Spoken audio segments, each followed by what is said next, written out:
مولانا Salman Bijnori official کے YouTube channel کو subscribe کریں اور بیل آئیکن پر کلک کریں۔ جب نبی علیہ السلام نے نبوت کا دعویٰ فرمایا تو عمر لانے کو بڑا غصہ تھا، یہ کون نیا بندہ آ گیا ہے جس نے آ کر ہمارے معبودوں کو برا کہنا شروع کر دیا۔ چنانچہ ایک دن غصے میں اپنی تلوار لے کر نکلے کہ میں آج جا کر مسلمانوں کے پیغمبر اسلام کا کام تمام کر لیتا ہوں۔ نہ رہے بانس نہ بجے بنسری، قصہ ختم۔ راستے میں جا رہے تھے کہ حضرت سعید جان ایک صحابی ملاقات ہو گئی۔ انہوں نے پوچھا عمر آج خیریت تو ہے، بڑے غصے میں جا رہے ہو تلوار لے کر؟ تو کہنے لگے کہ میں تو مسلمانوں کے پیغمبر اسلام کا آج کام تمام کرنے کے لیے جا رہا ہوں۔ ان کی تو خبر بعد میں لینا، پہلے اپنی بہن کی اور اپنے بہنوئی کی خبر لو، وہ مسلمان ہو چکے ہیں۔ اب عمر لانوں کو بڑا غصہ کہ میری بہن اور میری اجازت کے بغیر کلمہ پڑھ لے اور میرا بہنوئی اور مجھے بتائے بغیر ایمان قبول کر لے۔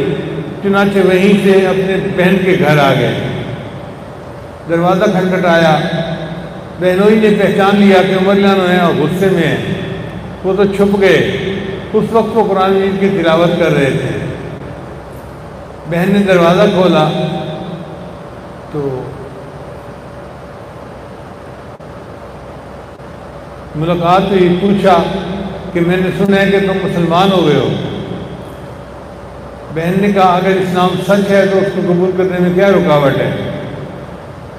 اتنے میں بہنوئی بھی آ گئے تو بہنوئی کو دیکھ کے غصے میں آ گئے اور بہنوئی کو مارنا شروع کر دیا۔ اب بہن اپنے خامن کو بچانے کے لیے درمیان میں آئی تو بہن کو بھی مارا۔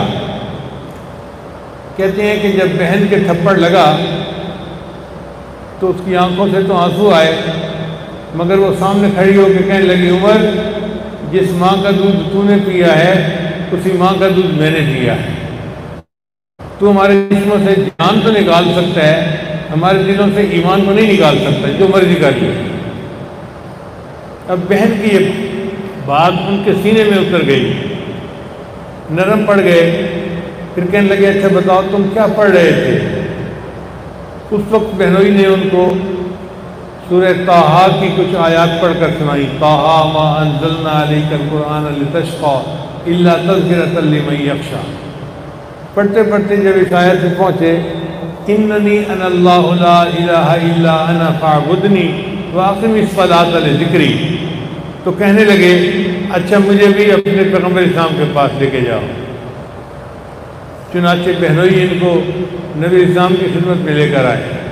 اس وقت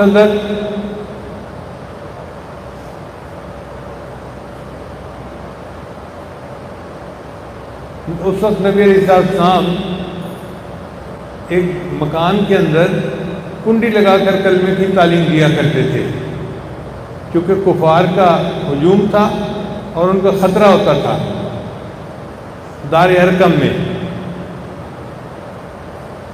جب نبی علیہ السلام کی خدمت میں عمر لانو آئے تو دروازہ کھٹکھٹایا، اندر لوگ تھے، انہوں نے سوراخ میں سے دیکھا تو انہوں نے دیکھا کہ عمر کھڑا ہے اور تلوار ہاتھ میں ہے، تو وہ گھبرا گئے۔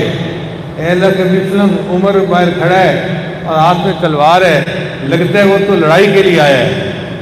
حضرت حمزہ جان ایمان لا چکے تھے، وہیں موجود تھے۔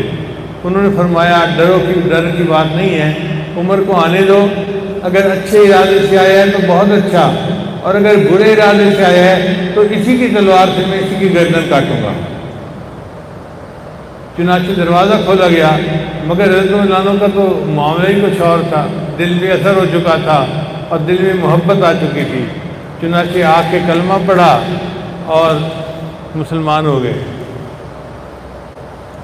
حضرت عمر لانو 40 مسلمان تھے، 39 مسلمان اس سے پہلے ہو چکے تھے اور ان کا نمبر 40 بنتا تھا۔ پھر ان کے اسلام لانے پر اللہ نے مسلمانوں کو مضبوط کر دیا۔ کیوں؟ اس لیے کہ اس سے پہلے مسلمان چھپ چھپ کے نمازیں پڑھتے تھے۔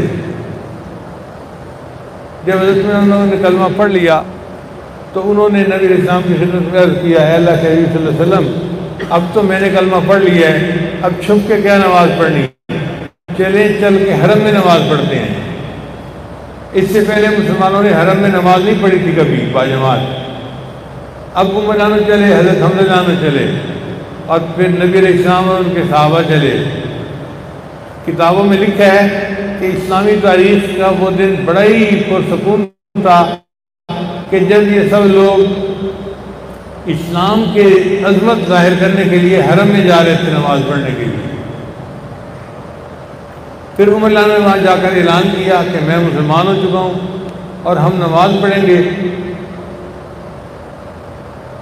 تم میں سے ہے جو کوئی میرے مقابلے میں آئے۔ اتنی ان کی دہشت تھی کہ کافروں میں کوئی بندہ ان کے مقابلے کے لیے تیار نہیں ہوا۔